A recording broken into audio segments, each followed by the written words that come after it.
So people would normally buy 2 pairs. But when the AR ads came out, we found that they were buying 3 or 4 pairs, and then it actually increased the AOV, 50%. And that was awesome. Not only that, there was a positive effect on returns. Yeah, the returns basically got lower too, because essentially what you can do with it is you're always used to pushing certain products that work well. You've tested it with your ads. You know that this avatar likes this sort of product. You keep going with that. Maybe occasionally you test something slightly different, and maybe it sticks, maybe it doesn't, or you test it in email list or whatever. But what you can do with AR is you can let people try on different shades of lipstick or different glasses that maybe they don't think that they would suit, but then they find that they suit them, and then it increased the AOV in that way. Don't throw all of the old ads away, but just introduce and see how AR can leverage the rest of it. Yeah, it's another tool in your arsenal, if one of the most powerful ones.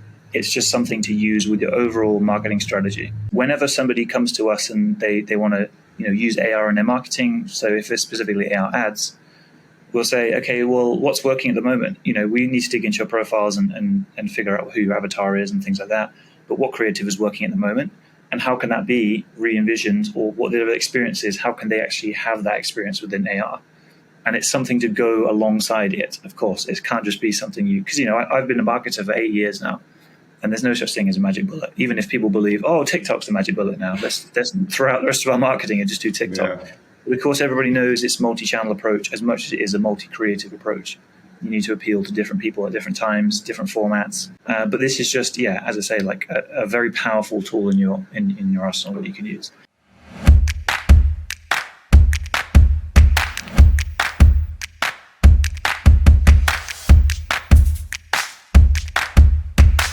Hello, everybody. What's up? How are you? This is Diego Praderi, and you're watching another episode of The Link, your e-commerce podcast.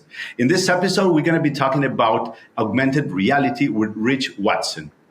Rich Watson, he has a very interesting background. He's kind of a globetrotter and a ramen lover, beach lover as well. But also, he found a way to use augmented reality in ways that not many have thought about. Hello, Rich. How are you? I'm great. Yeah, it's awesome to be here. Awesome to be on the show. It's awesome to have you.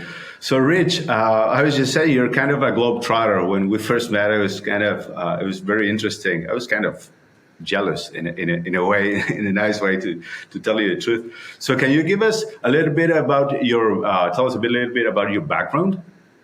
Yeah, sure. Where is it that you're now? Then we're gonna start talking about the magic that you do with augmented reality.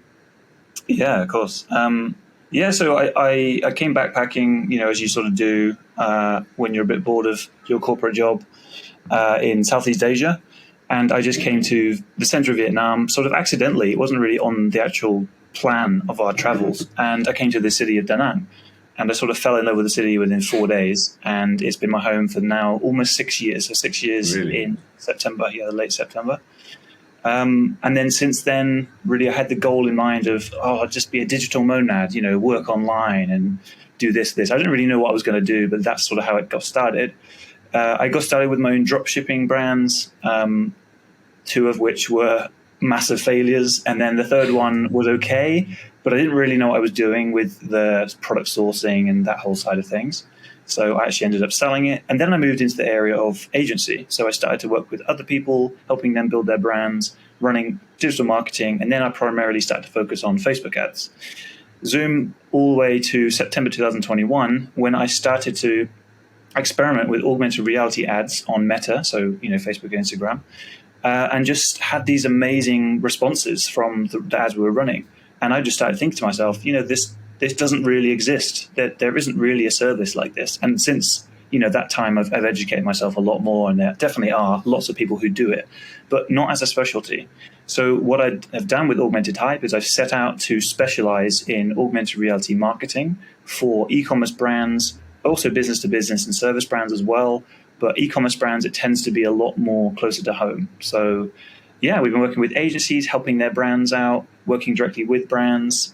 And the augmented reality sphere just feels like it's growing more and more and more, to the point where now, people are really actively looking and trying to learn as much as they can about it. But it's very difficult to actually find a lot of decent information about it. So my mission really is to educate marketers, agencies, business owners into how you can leverage augmented reality in your marketing, not just in your paid ads, but in your organic, on your website, in your email sequences, everywhere, basically. So that's basically where we are now. That's great. And Rich, well you were speaking, I was thinking about like augmented reality. It has become like a buzzword in the last, I would say maybe 5 years. How would you explain what augmented reality is to your grandfather, for example? Like someone like, what's the most basic explanation you can give about augmented reality? Yeah, it's a confusing thing, and also it's coming out with a lot of similar things, so it can get meshed together with like AI and VR and XR even. So I think the best way to explain AR for people who've not heard about Pokemon Go, which is posted most of the world, is that it's essentially a way of overlaying digital assets within your surroundings. So whether it's on you or whether it's in your the spatial AR, whether it's in your space, it basically essentially is a way of giving that area an upgrade, and that's what like augmented means. It means like upgrading, and through the digital assets that you're basically adding onto it. So I don't know if that's an explanation that's simple, but I think that's probably the most comprehensive one. It's interesting, but basically, if from what I've seen, from what I understand, it's kind of entering an extra world or another reality with your, I don't know, in my case, what I've experienced with your cell phone with smartphone as a viewport, right? Like, yeah, is that a right, I don't know, way to put it as well? Yeah, exactly. You're just able to enter into a, not really going to use the word metaverse, but you're essentially going into like an alternative reality. I don't know if even that's the best way of explaining it. It sounds a bit too Doctor Strange, but this can be shared with people, or it can be a unique thing. That's the magic of it. So it can be, that's why it's so immersive, because in the future, when obviously AR glasses are bigger and people are adopting it more on their daily lives, we're all going to have a personal experience as well as a shared one. That's sort of my understanding of how the immersive world will work. But then within advertising, it's a way of just capturing people's attention and keeping them for longer and build authority with them. And then, like through the phone is the best capability we have right now. And it's not so much, waiting for the glasses to come out to start marketing. It's something that's super effective, like right now, right this minute. Cool. And basically, what you did is you understood, because you're a marketer, right? You're not a technology guy. So what you're doing is you're leveraging an existing technology, right? Within strategy and creativity, putting a lot of focus on strategy and creativity and how to build those experiences. And for what I've seen, your mission is to break through the noise, right? So we're talking about maybe you would imagine first top of the funnel strategies, ads and stuff, but that's how you enter into augmented reality. Is that correct? Yeah. I think it's such an effective weapon in your arsenal to use to stand out at the moment, because it's fairly new. People have a certain familiarity with it. Can't even speak that word.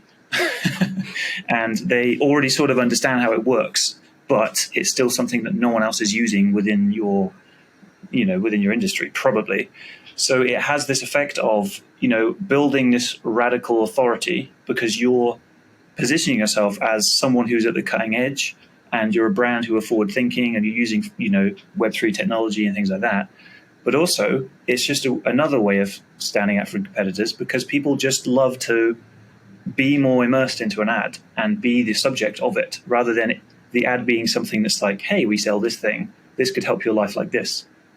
Show them, actually let them have the experience of that thing helping them, or experience of your mission, or, it's so much more powerful when you're emotionally charged within the ad.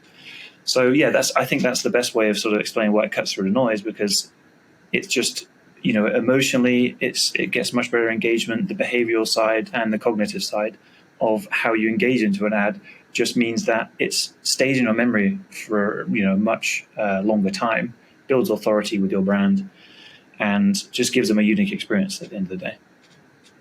So is it also right to assume that getting that type of engagement, increasing that type of engagement, is going to show in the bottom line of your efforts.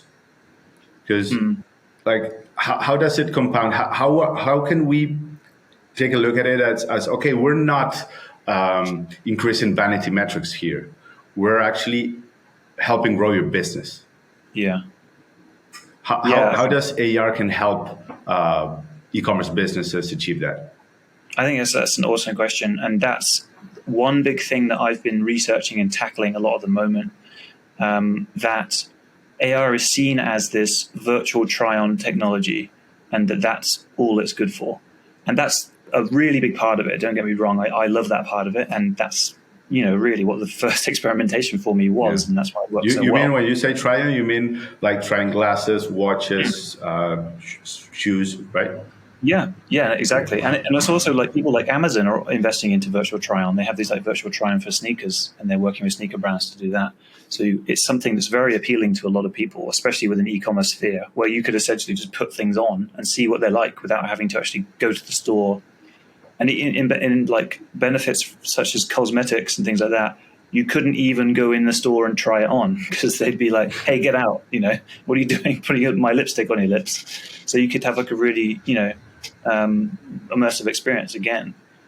But there's so many other ways it can be used other than virtual try-on, and they can literally reach across your whole, ecosystem of your business. So whether it's, ads to bring people in, ads to then help convert people, educate them a little bit more, something on your site to show the product in a lot more detail, and then obviously help with lots of customer service questions and things like that, and of course increase conversion rates. And then even things like post-purchase AR, which I've named it that. I don't think there's other names for it, but essentially it's where the person has got the product, and then they have a unique experience with that. So it could be something like a manual, or it can be like a use guide, or something like that, a game that they enter into and they get a discount code or something. So there's so many different ways it can be used, and that's what we're focusing on more than just the ad side. It's like, well, okay, how can this be used as a broader strategy to improve whatever aspects of my business that have bottlenecks? So, for example, if one of your big problems at the moment is that your returns are really high, there's different aspects of your marketing you can look at to try and help with this bottleneck. And then one of them is, for example, the product page. Maybe your items don't look like they do on the product page, so on the landing page, or maybe this is just one example of an issue. But then, for example, if you were to give people the chance to see it in 3D, test it in AR in their room, try it on, etc., they're going to be a lot more likely to, one, buy, and two, be much more satisfied with the product that they've already tried on and they've already seen fits in with their life. So yeah, that's just sort of one sort of small example of how it can work other than ads. That's a good one. So basically, you're bringing in kind of AR to reduce returns. That's a very interesting goal that many companies might have. Even I'm thinking about furniture companies or bigger item companies where returns can really mine your profits. But also, when we first met, we had this conversation. You told me about like a couple of case studies where AR helped to increase AOV. This is too many acronyms. Augmented reality helped increase average order value. Can you elaborate more in that specific case study? Yeah, sure. So this was a case study of a children's UV eye protection brand that we worked with late last year. And essentially they were having concerns from customers to do with sort of styling, because when you're choosing sunglasses for your baby, unless you're going in, and actually, of course, this was at the time of COVID, because it was in Australia, actually, this brand, and there was all sorts of restrictions and stuff going on in different cities. So there was a really big pain point for them. I was like, okay, well, we've potentially lost some sales because people aren't able to come in, and I don't even know if they have brick and mortar stores. Actually, I don't think they do, but it gives them the chance to basically have this virtual try-on experience where you can have your child and you can literally see what it looks like, and you can actually have that that immersive experience with them, or even try it on yourself and see what that looks like just for fun. But essentially it led to people buying twice as many items as they did when they were using normal ads. So their normal creative was amazing. And this is another big thing I say to people. AR isn't this magic bullet and you suddenly just throw all the rest of your ads away. No, it's part of the strategy. So they had a load of creative that was amazing, really awesome photography, which they still use, videos of children using the glasses to bend them and show like how robust it is and things like that. But what was sort of missing from their ads, and this is another sort of objective of ours, was creating a bit more UGC and a bit more of this social proof. And then what we did with the ad was actually send it out to their immediate list of past purchasers and say, hey, if you take a video of your using this on your child and send the video back to us, then we can enter you into a discount or something. I don't remember what this incentive is, but you can incentivize it. So what we did is then we had a load of creative. We actually got some sales from that as well, but that's by the by. We had this UGC creative, which we used as the feed creative that then brought people into the AR experience. So this is like a little side note. When you're doing AR ads on Meta, you still need a creative to pull people in. There is a unique overlay that says tap to interact, tap to see in your space, or tap to try on. So it does still stand out. But you need to basically demonstrate what the person's going to be experiencing, because imagine you just got scrolling on a feed, you think, oh, that looks cool, tap on it, and then your camera just suddenly looks at your face, and you'd be like, whoa, I wasn't expecting that now. And then suddenly these like funky glasses or lipstick or something appear. That's a bit of an alarming thing if you're not ready for it. So you need to have something that explains what it is. Warm them up in a way. Yeah, exactly. Yeah. But because it was like children and it was UGC, it's already a boost of social proof, because you're like, oh, okay, people are already using these. And then you were able to try on 4 pairs. So people would normally buy 2 pairs. But when the AR ads came out, we found that they were buying 3 or 4 pairs, and then it actually increased the AOV, 50%. And that meant the return on ad spend was up about 45%, I believe. And that was awesome. Not only that, there was a positive effect on returns, but I don't actually have the figures with me now to say what it was. But yeah, the returns basically got lower too, because essentially what you can do with it is you're always used to pushing certain products that work well. You've tested it with your ads. You know that this avatar likes this sort of product. You keep going with that. Maybe occasionally you test something slightly different, and maybe it sticks, maybe it doesn't, or you test it in email list or whatever. But what you can do with AR is you can let people try on different shades of lipstick or different glasses that maybe they don't think that they would suit, but then they find that they suit them, and then it increased the AOV in that way, and people stack the cart. So yeah, that was an incredible one. So in the try-on space, you're actually lowering the bar, the friction bar, because you're actually already allowing them to experiment in a way the product. So it's a lower commitment, right? That's gonna, from what I hear from your example, you increased engagement, so that is gonna decrease also customer acquisition. You increased AOV, you increased conversions, and also on top of that, you started a UGC specific campaign that will also be leveraging all the rest, right? So it's kind of, it fits itself. Yeah. And one thing that I found very interesting is that you mentioned that it's not an AR campaign.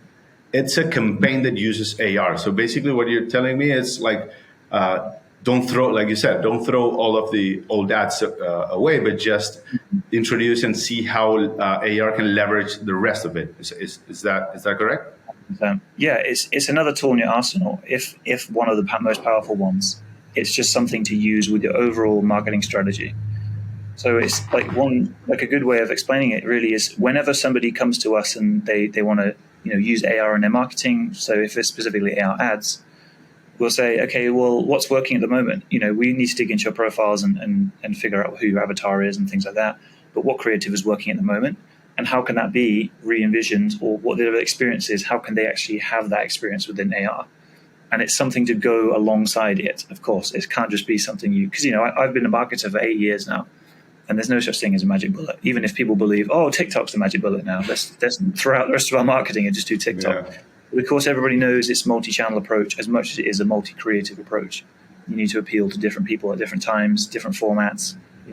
Some people absorb, imagery on Facebook, and then they absorb video on Instagram. So that's why you want to keep it broad. But this is just, as I say, like a very powerful tool in your arsenal that you can use. And also, I'm thinking that also with all this, privacy policy changes, that nowadays creativity, like it's more and more important to get that, like AR it helps you with that, with that goal. Yeah, actually, this is one of the reasons that I really looked into AR as a solution to some of the sticking points we had in the agency. Was that since the iOS issues of since the iOS updates of It's a April, good way to put it.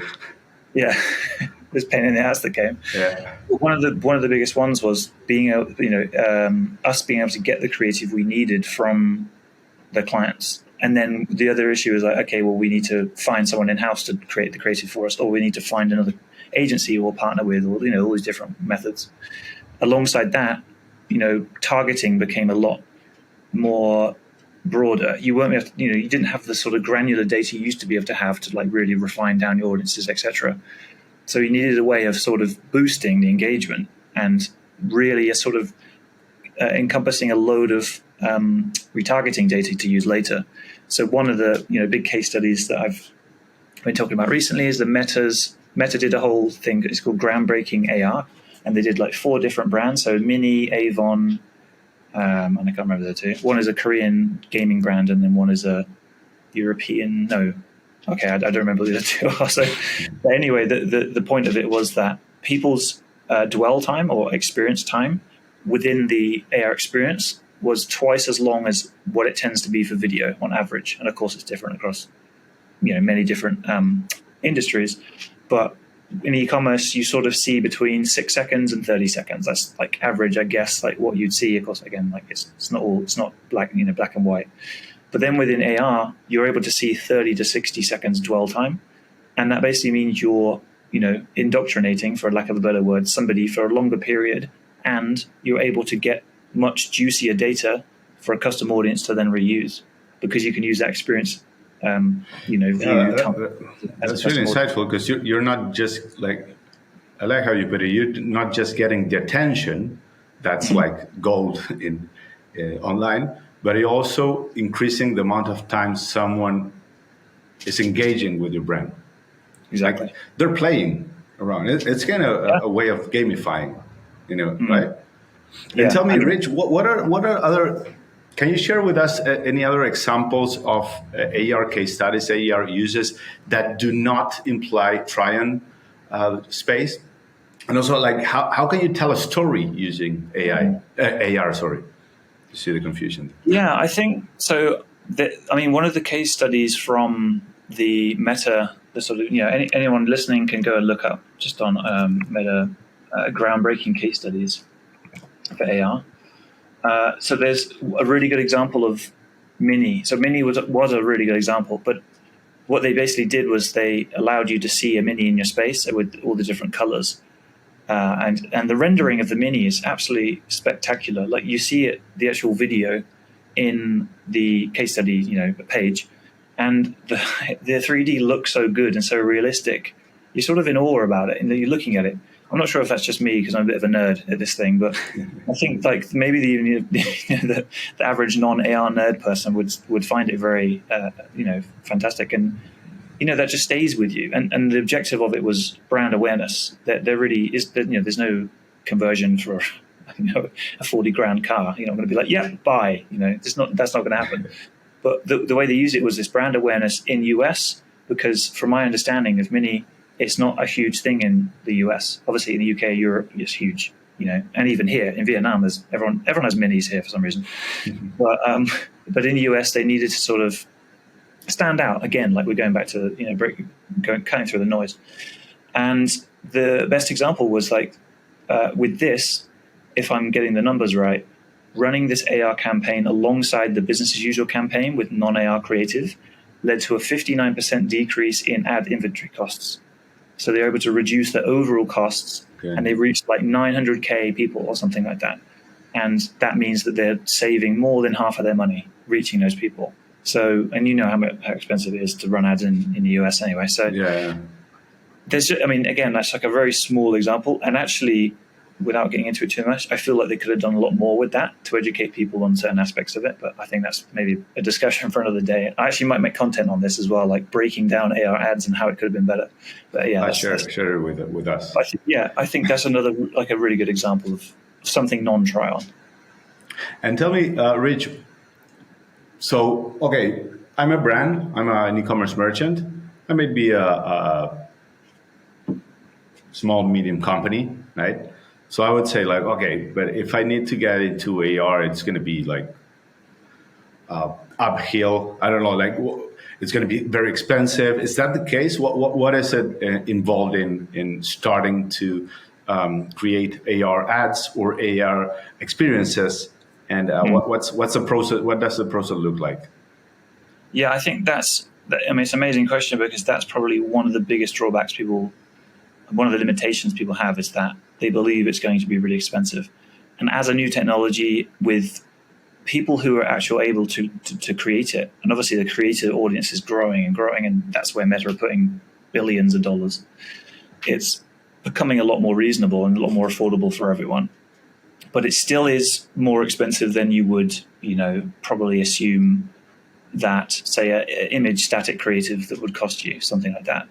But it really is in line with if you have, professional photography done or you have professional video done, it's in a line with it. And one of the biggest benefits is obviously case by case, but you tend to see a longer, less ad fatigue, and you have a longer period of running AR because it's not something that people just, oh, okay, I've seen that now. Yeah. It's like, whatever the word is, when you just forget something. I've just forgotten something then.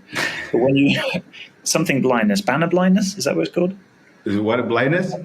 Banner blindness, I think it's called that. When you see an ad too much and it just becomes... Yeah. Okay, yeah, I understand. That you just, it's part of the noise.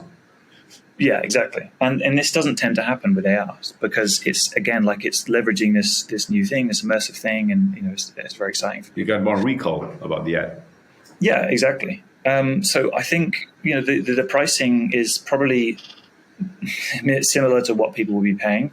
And of course, it all depends on the complexity of what you're doing. So it's the same as if you were to do some, TikTok video with some text underneath. It's not going to cost you much. But if you want like a huge production with actors and, it's the same. It's exactly the same with a simple face filter with some colors and maybe some shading on your eyes or whatever. It's going to be quite fairly easy to do. And then something super complex, which my favorite sort of AR filter is called a portal filter, where essentially you step through a little portal into like a immersive space that's pretty much like VR, but it isn't because you're just looking through your phone. And of course, that requires all sorts of, hundreds of assets and a lot of time. So of course, something like that's going to be more complex. So I think the best way, if people are willing, looking into how this can work for their business, is just to try and do their research and just try and find examples within their industry or even just within their target audience of how people are already using AR. And of course, then look at what, with your funnel, what you're doing already, where you feel like it could be the most beneficial. And there's all these different places that you can do it. And, start there. I think that's a really good place to start. Like, for example, you could just start with 3D AR for your product pictures. And that's a fairly sort of simple thing to do. I know hundreds of companies do it. We also do that. And it's just a really good way of giving people, much more of a stronger visual representation of your product and a better experience on the page, increasing your conversion rate, potentially lowering, the amount of customer service you've got to do, potentially lowering returns and things like that. So really like try and pinpoint like where you would like to start. But I hope, listening to this has helped people understand like there's such an expanse of places. There's possibilities. Yeah. Exactly. And also it's important to come up with a goal in mind, right? Mm-hmm. It's not just, we guess that it's not just, okay, let's use AR because we can use AR. Like we need to have a purpose. It needs to have a goal. It needs to, because you reverse engineer from that goal kind of the strategy when you're using AR, how it fits the other channels or the other formats, right? Yeah, 100%. Yeah, and just look at what's working already, like what's working already and how it can be augmented. Like lack of a better word, that just try and find a way you can leverage things that are working already within a certain audience and then go, okay, could we do with paying 50% less for that ad? Yes. Could we do with increasing the average order value? Okay, cool. Then we'll get people to experience like a lot more than they already do. Things like that. It's just a snippet of what you could do. Cool. I like how you are bringing it closer to most businesses, AR, and so they don't think it's like a huge thing, rocket science kind of stuff, and also like using Spark AR, having the possibility of already starting to implement that just from your Facebook business account. It's a exactly. It's a good first step. It doesn't need to be this super scary thing for people, but I know it's because people don't understand something, it scares them away a little bit. But one big part of my mission, as well as educating people, is to show them that, this is going to be a dominating force within marketing. And of course, no one can say when, because it relies on hundreds of different factors, one of which is education. But it's, you can get ahead of the game with this. And that's why, our slogan is like break through the noise, because it's something that's coming. And it's whether or not it's going to be, the glasses come out, okay, suddenly let's all start doing AR marketing, or whether it's going to gradually, because, phones already have the capabilities built into them. Yeah. And it sort of should be giving you a hint, the fact that, Google, all the huge brands are all creating parts of their service that have AR and things like that. And it doesn't need to be a thing that's like this out of the league. Oh, we'll look at that in 10 years' time when it's, too big. Yeah, 10 years, anyone can use. Yesterday. Yeah, exactly. Okay. Rich, it was really entertaining to learn about AR. Thank you very much. Is there anything else you would like to add on how to get started or how to where they can contact you? Yeah, I think probably the best resource that I can provide is my website. I have a load of freebies on there. I have a free Facebook community people can join, and I have loads and loads of information. And yeah, people, feel free to reach out to me and ask me any questions, and get me to show you examples or anything like that. But yeah, I'd say go to augmentedhype.com, and yeah, that's probably the best starting place. Do you have any social channels that you share content on? Do you tweet or not? I've just started to tweet, yeah. So at it's Rich Watson, because someone already took because I got a super common name. So it's Rich Watson on Twitter and on Instagram. So that's my personal, and then Facebook is Rich Watson 27, and then Augmented Hype on all of the other channels. Even on TikTok, we started TikToking now as well. Okay. So, yeah. Amazing. Thanks very much for joining me today, Rich. It's been an honor to have you. So, guys, where you can reach Rich. We're going to share all the descriptions in the description below. Please make sure to follow us on Spotify and all of our socials. And thanks for watching. I'm Diego Praderi, and this is The Link. Bye-bye.